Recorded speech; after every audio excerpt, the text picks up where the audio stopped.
Very fortunate to have a pair of high-profile guests on the show with us today. Robert Fangmeyer, Director of the Baldrige Program, and Janet Wagner, CEO of Sutter Davis Hospital, one of the 2013 Baldrige winners. We'll be chatting with Robert and Janet in just a moment, but first, a little history on the Baldrige Performance Excellence Program, which was named in honor of Malcolm Baldrige, the U.S. Secretary of Commerce from 1981 until his untimely death in 1987. The first Baldrige Awards were handed out in 1988. In the nearly 3 decades since, the Baldrige has become a highly sought-after prize. Naturally, for the winners, recognition as a world-class organization for performance excellence and quality is a great reward. But any organization that has ever pursued the Baldrige on a national level, or even one of the many state quality awards based on the Baldrige criteria, will tell you that the journey is what counts. Organizations that take the lessons of continuous improvement to heart will reap the true rewards of that journey. Customers and the American economy in general are the ultimate beneficiaries. Thanks go out to everyone who makes the Baldrige program work. The National Institute of Standards and Technology, which oversees the program, the applicants, of course, Baldrige staff, donors, and other supporters.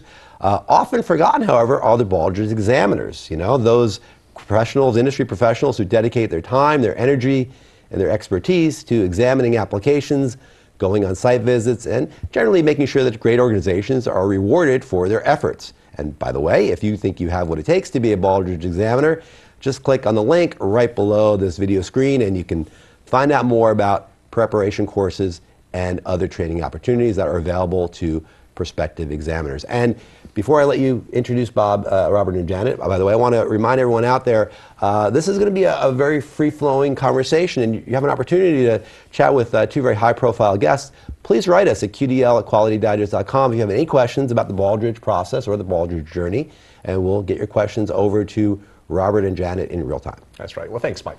Well, as Mike just said, we have both Robert Fangmeyer and Janet Wagner with us, and let's just bring them on right now. Hi, guys. Hi, Janet. How are you? Fine, thank you. And Robert Fangmeyer, are you there? I'm here. Okay, terrific. Okay, well, Janet, let's start with you. By the way, congratulations for being a Baldrige recipient this year. I think that is pretty exciting. You guys are right in our backyard, so that's exciting for us as well. Thank you. We are. This has been an extraordinary experience for us. We're so honored.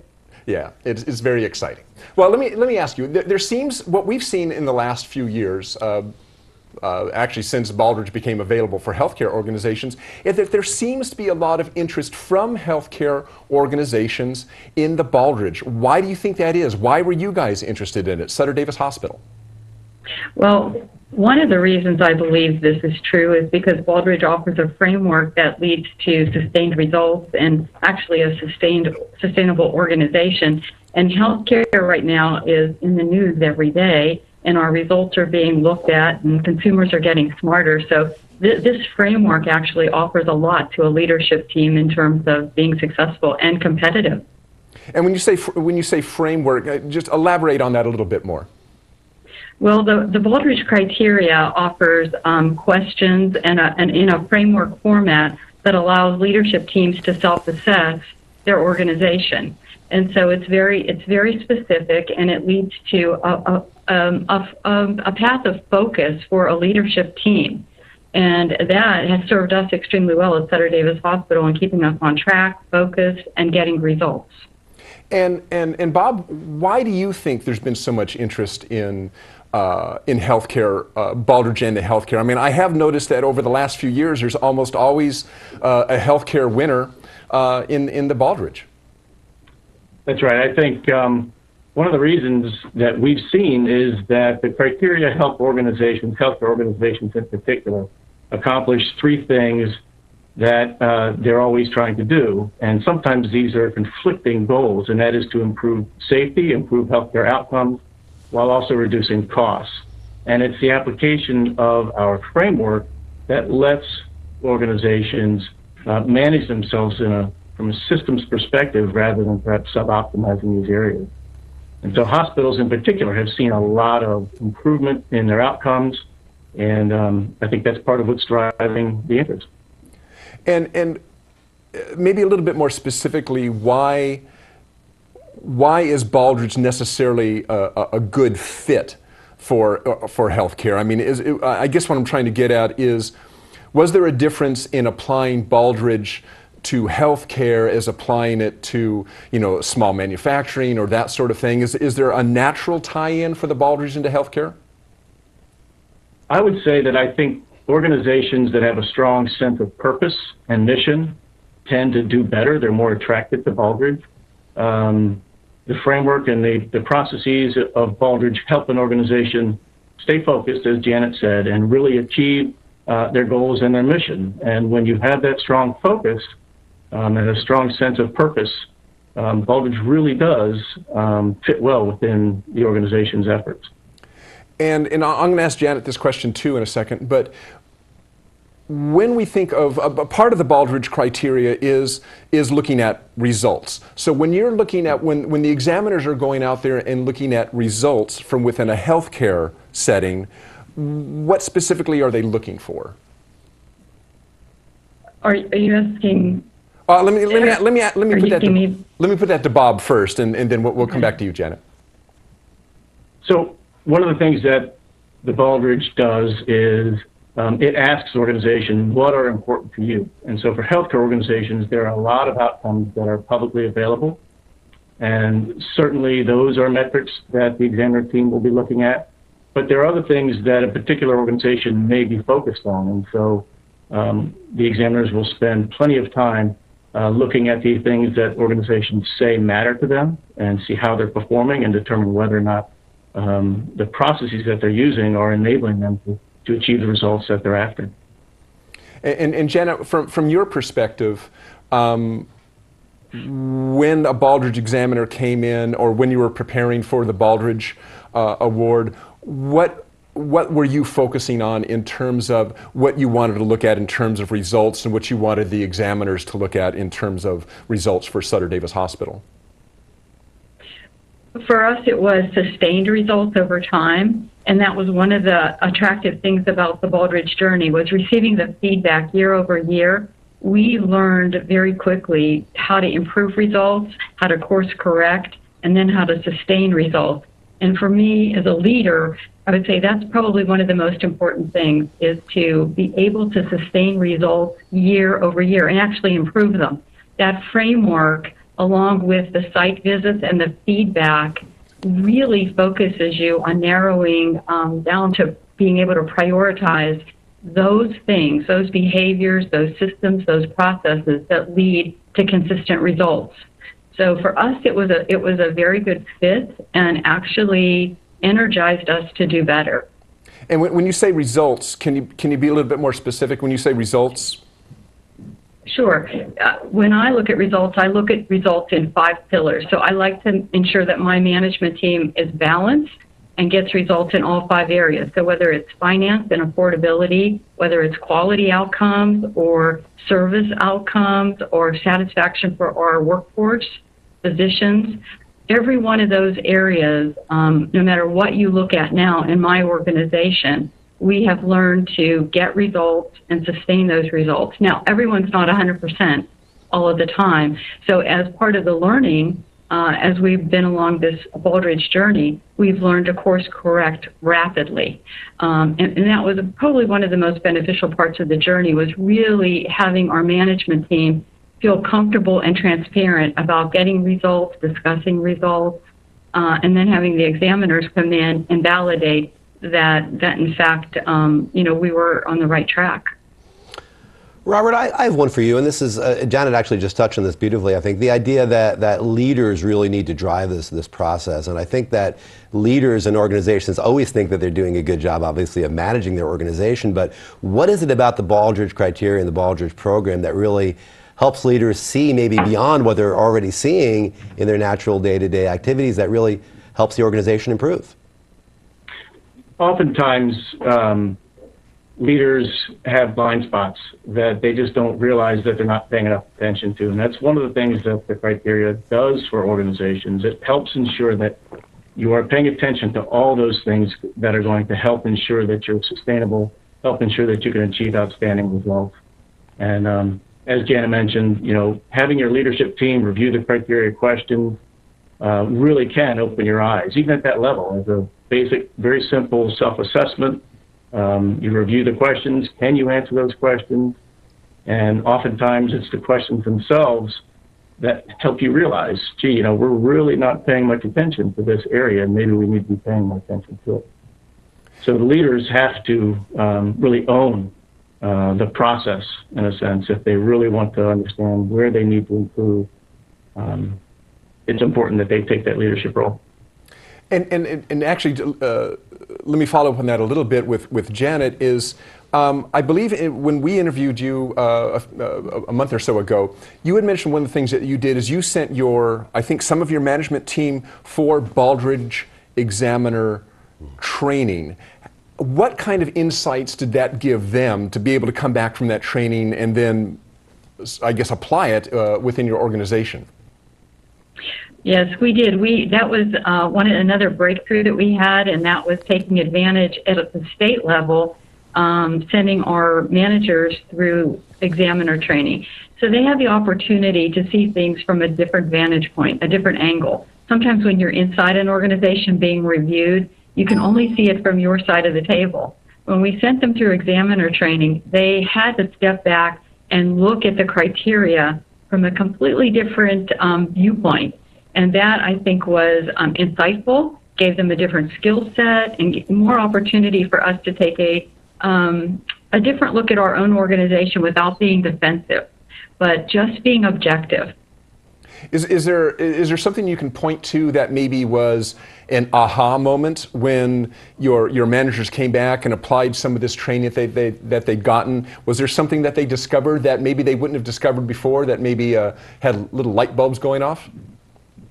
You know, I don't know if that occurred so much with examiner training as it did with just going through the Baldrige process. I'll tell you, one of the things that really did the ahas for my management team was when they learned to look at approaches, deployment, integration, learnings, the ADLI approach, when they started to look at and mature results through the Baldrige process. So we had some depth and breadth to our results and how we trended results and correlated them, segmented results. Those kinds of things for my team were the aha moments and really propelled them to a different level of leadership, actually. So I would say those learning that process is what moved my team. And Robert, back to you for a minute. I have a quick question for you about this, the criteria itself and the flexibility of the Baldrige program. I mean, we talk about the fact that none of these systems, and Baldrige is one of these, should ever be prescriptive. You know, they're not intended to say, do this, and you must do that, and here's the output. But you think about the range and the broadness of the different organizations that have applied and won the Baldrige over the years.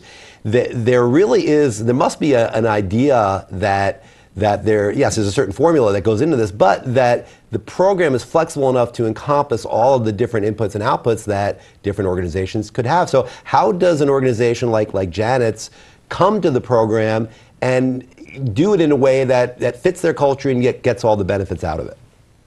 Right. I think you touched on it. I mean, every organization is unique, to be honest. And our process accounts for that, in that the criteria themselves don't prescribe specifically how you should do something, but it does talk about things that you should be paying attention to and things you should be working on. The specific approach that you use will be determined by your organization, and what Baldrige does is it asks you, is that process working for you? How do you know, and what are the results that you're achieving by using that particular approach?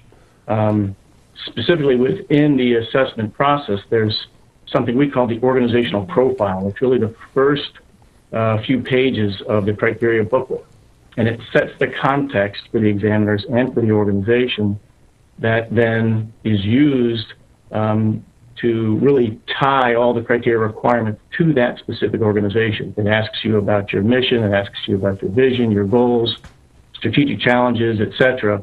And all these factors will impact exactly what you do and how you do it. And that's really how the criteria are able to be flexible enough in order to apply to any organization. And you're right, we do see every different type of organization come through the door. Bob, we just had a question come in from a viewer. Do you see a strong relation between employee engagement and the strengths in the other criteria?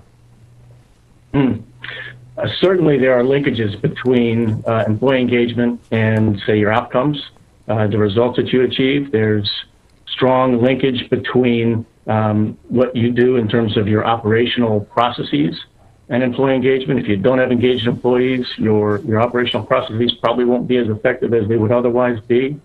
How and if they're involved in strategic planning also can impact employee engagement, et cetera. So throughout the criteria, there are a lot of linkages. And that's what enables, that's actually why we call it a systems perspective, is because it forces you to sort of pay attention to those linkages and how these different areas really interact and affect one another. And Janet, I think you had mentioned, you had used the word engagement several times in our interview a while ago. Talk about that a little bit, what Bob was just saying. Well, with the Baldrige criteria, I think there are lots of linkages to employee engagement or workforce engagement in general, because when you receive a site visit, they are looking for your strategic objectives. They are looking for your customer focus. They're looking for anything in the criteria to have seeds, or to have a reach all the way from the C-suite down to the frontline staff. So if your frontline staff can't connect to your strategic objectives or your customer focus or results, that's going to be very transparent to the examiners. So for me, having employee engagement was a critical factor. So anything that we did, we had to learn to cascade and make sense and have it simplistic enough to have a contribution both up and down the organization, from the employee base to the C-suite, and from the C-suite to the employee base. And that is inherent in all of the Baldrige in the Baldrige journey. Now, when we think about let's say ISO 9001 or Six Sigma or many of the other quality programs that are out there, the tendency, I think, at least what we hear, is this is something only large companies have the time and the resources to do. Do people have that perception of the Baldrige, Janet? I mean, what was your perception going in? Well, my perception from the beginning was, we're going to do this. It looks like a good framework. I didn't even think about that initially. I have experienced some feedback along the way, but I will tell you, we are a very small hospital.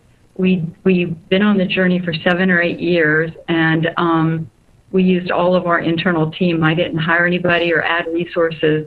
We made this part of our daily work, and we made it part of our culture. So I think it can be done because we did it that way. We could have engaged a consultant along the way, but we just used our team. And that's one of the things I'm most proud of, to be honest with you. When I reflected on this entire journey, and we were so honored to receive the recognition, we realized that it was our team that achieved the recognition. And did that, involving your team in it rather than bringing in a consultant or somebody else from the outside, did that also contribute, do you think, to the engagement? I absolutely do, because everybody at many levels, physician, volunteer, frontline staff, managers, were all involved in our team throughout the 8 years. We got another question. We got another question in here from a reader, from a viewer. How was the customer engaged in the Baldrige journey with the hospital? Engagement is more than offering evaluative feedback. I guess that'd be a good one for you to take, Janet. Yes. One of the things that we implemented along the way were patient visits. So once a patient gets discharged from the hospital, each one of my units brings a patient and family back and to interview them on their experience. If they had the experience, within a month or two after that experience, say, for example, our medical surgical unit or our emergency room, will invite a patient back. The patient may have had a good experience, maybe they had a difficult experience. We bring them back and they sit and talk with their care team, the team that provided the care while they were in the hospital. And we ask them about what went well, what didn't go well, what feedback would they have for us? And often this has led to changes in policy, changes in practice, but we have found that to be an extremely valuable piece of feedback for our teams, and again, intertwined with our Baldrige journey. And that was only one example. Bob, in terms of tying into other quality initiatives, I mean, is it your understanding from your examiners and from your own personal knowledge that the Baldrige is something that dovetails nicely with other quality initiatives, or is it sometimes become kind of an either or? No, it absolutely does not become an either or, should not become an either or, in our opinion. Really, the framework is something that any tool, whether it's a quality tool or other tool, can really fit within. Baldrige gives you that structure that allows you to make sure that the tools that you've chosen to use, you can figure out whether or not they're working well for you. But in our opinion, all quality tools fit within the Baldrige framework because it just gives you a way to make sure that you're using them most effectively. And certainly our award recipients and others have demonstrated very strong use of Lean and Six Sigma and ISO processes, etc. So we certainly think it fits in very well.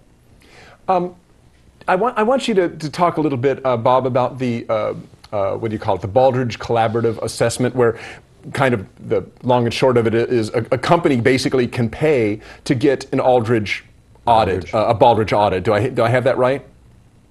Yeah, sort of. Just one fine point, perhaps. We don't choose to use the word audit because that seems to indicate a particular approach that really isn't what we do. It's an assessment. And in this case, with the Baldrige Collaborative Assessment, the choice of words is important. It is completely unrelated to the award process, and so there's no inherent tension between an organization that's trying to prove that it's worthy of an award and a team that's trying to ensure that the organization is worthy of an award. So in this case, with the collaborative assessment, a team of very experienced examiners will go and visit with an organization for 4.5 days. There is limited pre-work ahead of time. There's just enough to really get to understand the organization. The assessment itself is flexible. So whereas we've already talked a little bit about the breadth of the criteria, with a collaborative assessment, an organization can choose whether they want to drill down into some specific areas a little more deeply, stay at more of a high level and touch sort of all the criteria items, but they get to really drive the cart because this is about helping them identify, as a joint effort, identify their strengths, identify their opportunities, and even jointly develop recommendations for the organization. So it's flexible, it's adaptable, it is, and it's done by some very experienced examiners, and everyone who's done it so far has really just had wonderful things to say about it. Now, how would you compare that to? And maybe they're not the same thing. I'm a little vague on it. But Janet mentioned earlier that she sent a bunch of her people to get examiner training, and then they came back and started working within Sutter Davis. How would you contrast that examiner training to having an assessment team from the Baldrige Collaborative Assessment come in and look at your organization? Well, I would encourage examiners as well. I think that's a very good way to embed Baldrige within your organization. So I think that's a wonderful approach to help strengthen both the capability and the capacity to do Baldrige, quote unquote. But the difference really is still having a team come in with that external perspective. Everyone has their own understanding of the organization, and frequently you don't see things that others might notice because it's just not a part of what you've been paying attention to as an organization, and you don't think of it. So getting that external perspective really can be beneficial. Well, Janet and Robert, thank you for being on the show, but I want Janet, I want you to have the last word. I want you to tell our audience what it's like to receive a Baldrige Award. I'll tell you what it's like. At first, when we first received the news, it was a little numbing and shocking that we'd been on the journey for so long that we were prepared for the next application. But I can tell you now what it feels like is that we've been athletes in training, and we've finally entered the Olympic arena. And we are grateful to the Baldrige recipients who went before us that we've learned from. And we were really, really happy that we chose to take this journey, because we have learned so much, and it is going to serve us so well into the future. Well, Janet Wagner, CEO of Sutter Davis Hospital, thank you for joining us, and also Robert Fangmeyer, Director of the Baldrige Performance Excellence Program. Thank you for joining us today. Thanks both for you. Thanks for having me. That's terrific. Great seeing you. Awesome. Well, you know, it's inspiring. Yeah. And, you know, I think that Janet hit it on the head there, that you feel like it's almost like the Olympics, right? I mean, you feel like you've been on this journey for so long, you put so much into it. And I think that from the Baldrige winners that we've interviewed, we've talked to, or we've had in our media, that is common, that this idea that, yes, you've achieved it, but you've got so much out of the journey, the going on the journey of finding out what you're doing and how you can improve it. That's really what it's about. And I think Janet touched on an important thing, and Robert also, the engagement part of it. Yeah. I think what Janet highlighted there, and also in previous interviews with her, is that part of that engagement is really doing it yourself. Yeah. And maybe that's not a possibility for everybody. It was for Sutter Davis. They sent their people out to get examiner training. They didn't bring out an outside consultant. It was kind of a grassroots thing within the organization itself that involved all their employees. So they're actually doing the work, and I think there's a lot more buy-in and a lot more engagement when you do that. Yeah, people learn a lot more that way too, of the things. So great. Congratulations again, Janet Wagner and Sutter Davis, and Bob Fangmeyer. Thanks for joining us.